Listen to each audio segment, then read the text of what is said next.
데일리베스트 앵커의 일기를 시작합니다.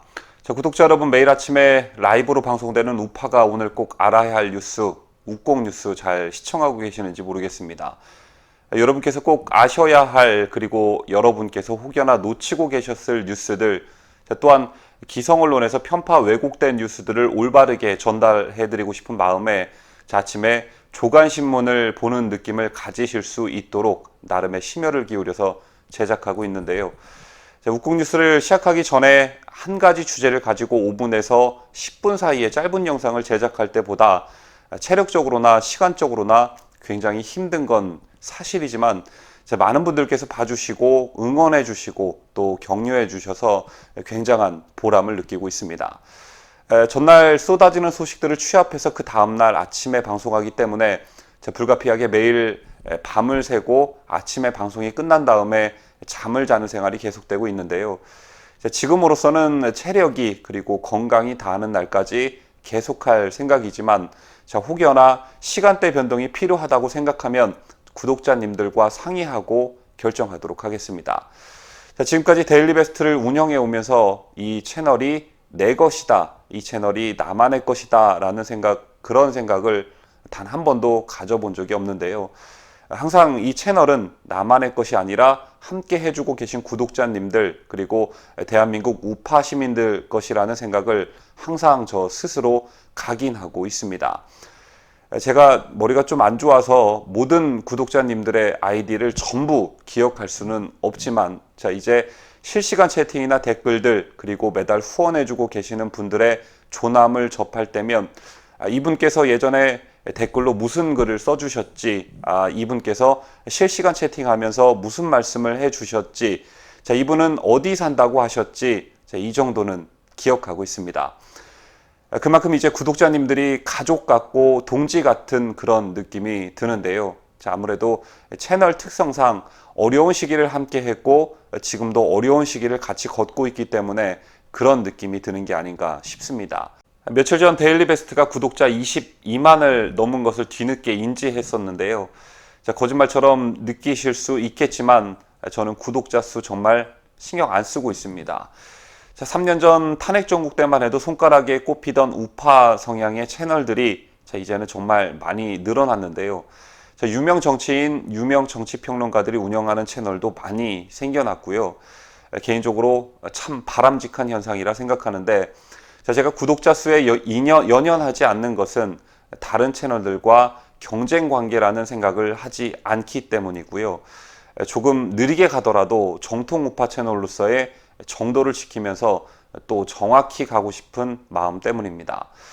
저도 이제 유튜브 채널을 운영해 온 지 3년이 넘었기 때문에 어떻게 제목을 달고 어떤 방송을 하고 또 방송에서 어떤 말을 하면 구독자 수가 늘고 조회수가 많이 나오는지 다 알고 있습니다.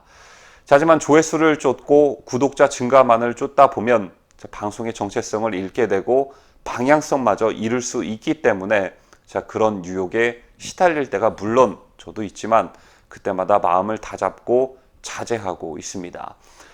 우파 채널들이 많이 생겨나기 시작했던 탄핵 정국 때부터 지금까지 유튜브 내 채널들의 발자취를 되새겨 보면요. 처음엔 모두 탄핵 반대로 시작했습니다. 그러다가 대통령의 파면이 헌법재판소에서 결정이 되고 5월 대선을 치르고 문재인 정부가 들어서게 되면서 모두 다 우파 채널이라는 점을 표방하고 있지만 저마다 약간의 온도차를 띠고 있는데요. 그 온도차의 이유를 들여다보면 정파에 따라, 지지 정당에 따라 또는 지지하는 정치인에 따라 그리고 어떤 사람들은 탄핵에 중점을 두고 또 어떤 사람들은 탄핵은 이제 그만 묻고 반문 세력들이 다 모여야 한다고 말하고 있고 이런 여러 가지 이유로 약간의 온도차를 보이고 있는데요. 오랫동안 구독자로서 시청해 오던 방송이 나는 이런 뜻을 가지고 이런 생각을 가지고 있는데 그에 반하는 발언을 한다던가 방향을 틀어버리던가 해서 그 방송의 구독을 취소하고 시청을 접었던 경험들 모두 한 번쯤은 다 가지고 계실 거라 생각합니다. 이런 현상은 유튜브 내 우파 채널들이 다양화되고 구독자들의 선택의 폭이 넓어졌기 때문이라고 생각하는데요. 그런 과정에서 어떤 방송에는 A라는 성향의 구독자분들이 몰려 있고 또 어떤 방송에서는 B라는 성향의 사람들이 몰려 있는 현상들이 두드러지고 있는데 개인적으로 저희 데일리 베스트는 누구나 시청할 수 있지만 이런 분들이 대다수를 차지하는 그런 채널이 좀 되고 싶습니다. 자, 불법 탄핵에 반대하고 이를 바로잡으려는 분들, 자, 그리고 친미 반중과 한미 동맹의 중요성을 인지하고 계시는 분들, 또한 종북 좌파를 벌레만큼 싫어하고 반공 사상이 명확하신 분들, 이승만 대통령을 대한민국 건국의 아버지로 생각하고 박정희 대통령을 대한민국 근대화의 아버지로 여기시는 분들, 자, 또한 우리가 여당일 때 정권 재창출을 위해 그리고 우리가 야당일 때 정권을 가져오기 위해 투쟁력을 지니신 그런 분들, 자, 또한 우파의 핵심 가치인 자유민주주의, 자유시장 경제체제에 대한 확고한 신념을 가지고 계신 분들, 자, 이런 분들이 가장 많이 좋아하고 시청하는 그런 채널이 되고 싶습니다.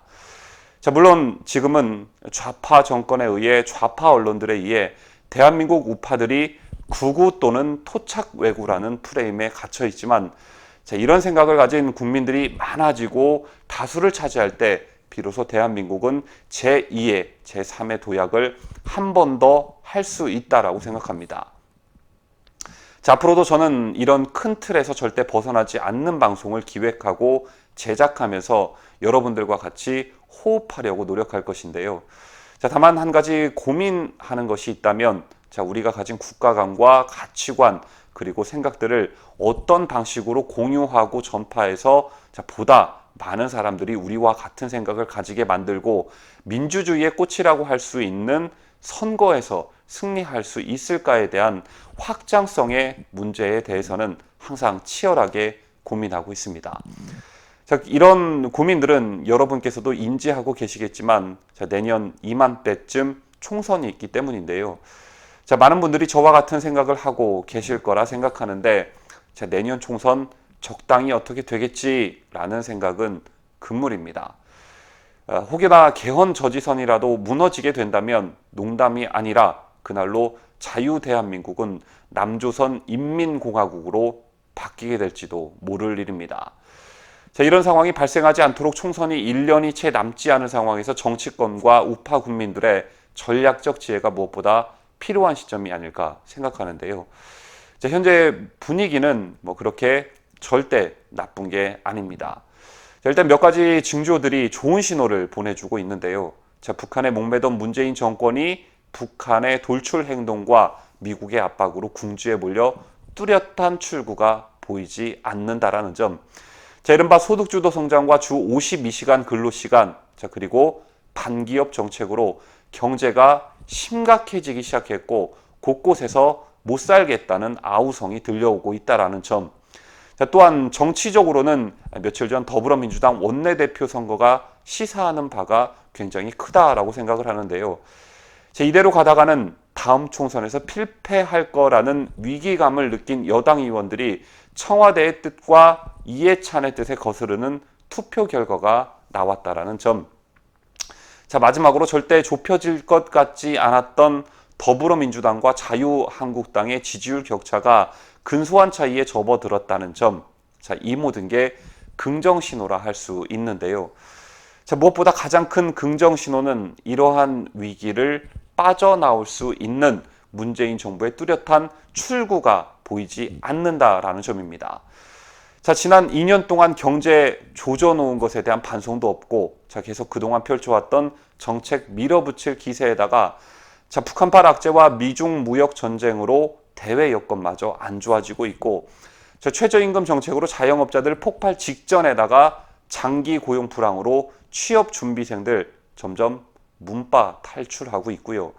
자, 주 52시간으로 기업들의 한숨은 깊어져만 가고 주 52시간 때문에 월급 줄게 생긴 버스 기사님들의 파업은 아직 그 신호탄에 불과합니다. 자, 여기에다가 북한 김정은은 져달라고 맨날 징징대는데 미국과 국제사회가 젖줄을 딱 하고 막고 있으니 자, 미치고 환장할 노릇이겠고 자, 다른 나라와 공조해 보려고 해도 문재인을 정상적으로 상대해주는 나라가 없으니 맨 후진국들만 골라서 돌아다니고 있는 것입니다. 자, 그리고 적폐청산한다고 초창기에 하도 발광을 해놔서 자, 이제 잡아넣을 사람도 딱히 없고, 자, 국민들도 니네가 적폐인데 누구를 잡아넣느냐며 반발 심리가 생기기 시작했고요. 자, 하도 포퓰리즘으로 돈 처발라놔서 이제 웬만한 큰 거 아니면 국민들도 별로 달가워하지 않고 계십니다. 상황이 이렇게 돌아가고 있는데 더욱 국민들의 염장을 지르는 건요. 자, 어제 KBS에 출연해서 문재인이 말하는 거 보셨겠지만 전혀 현실 인식을 갖고 있지 못하다는 데 있습니다. 자, 아예 그냥 청와대라는 딴 세상에서 사는 것처럼 현실을 직시하지 못하고 국민 정서에 반하는 말들만 쭉 늘어놓으니까 자, 이제 국민들이 점점 자, 이 사람 변할 것이다. 자, 앞으로는 좀 잘하겠지라는 어떤 그런 기대감을 버리고 정권에 대한 포기 상태로 돌입하게 되는 것입니다. 자, 다시 말해 국민들은 심각한데 저 혼자 괜찮다며 웃고 있는 꼴이 되고만 TV 출연이었는데요. 자, 이때 뭔가 출구를 찾으려고 무리수를 두는 행동이 분명 뭔가 나올 것인데, 자, 무리수를 두다 뭔가 큰 실수를 범하는 일이 나올 때가 바로 지금이 아닌가, 이런 생각도 가져봅니다. 이런 긍정의 신호들이 분명히 있긴 하지만 그렇다고 방심해서는 안 되는데요. 자, 그 이유는 여러분도 알고 계실 테지만 자, 언론이 장악돼 있고 여론조사 기관을 총동원해 여론전을 펼치고 있기 때문입니다. 현재로서는 무엇보다 이게 가장 큰 문제라고 생각하는데, 자, 이럴 때일수록 정확한 민심과 여론이 형성될 수 있도록 여러분들께서 노력을 좀 해주셔야 합니다. 자, 이제 우리가 어디 가서 나 보수 우파야 라고 뭐 말 못하던 그런 시기 아니지 않습니까? 자, 더 이상 우리 샤이 보수 아니지 않습니까? 자, 항상 제가 강조드리지만 앞으로 여론전이 매우 중요하게 대두될 것입니다. 자, 지금까지 주중에 우국 뉴스를 진행하면서 다 하지 못했던 말들을 두서없이 전달해 드렸는데요. 자, 앞으로도 금요일 또는 토요일에는 한 주 동안 다 하지 못했던 말을 여러분께 전해드리는 시간을 꾸준히 갖도록 하겠습니다. 자, 끝까지 경청해 주신 여러분 정말 감사드리고 기분 좋은 주말 맞이하시기를 바라겠습니다.